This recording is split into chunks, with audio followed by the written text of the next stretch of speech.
Du coup, ça vient de tomber et c'est confirmé par Emers Faé en conférence de presse. L'absence de Nicolas Pepe de la liste de la Côte d'Ivoire n'est pas liée à son niveau sportif. Bon, ça, on s'en doutait, mais du coup, si c'est pas lié à son niveau sportif, c'est lié à quoi? Puisque Nicolas Pepe n'a pas spécialement fait parler de lui dernièrement, si ce n'est pour une chose.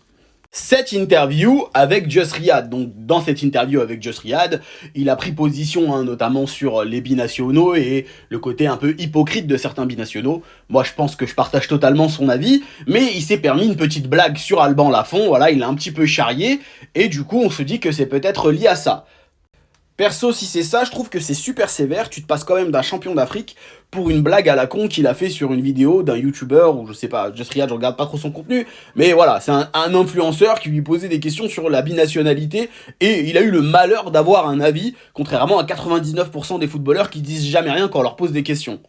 Encore une fois, je comprends que ça puisse choquer et que certains puissent voir ça comme une plaisanterie de mauvais goût, mais ça me paraît vraiment très sévère. Nicolas Pepe, en ce moment, il était revenu en forme, il était déterminé à jouer cette Coupe d'Afrique des Nations au Cameroun, il affichait un état d'esprit quand même assez irréprochable, et là, on le sanctionne pour une connerie, et je trouve ça vraiment dommage. Si c'est vraiment ça, franchement, je trouve ça hyper sévère.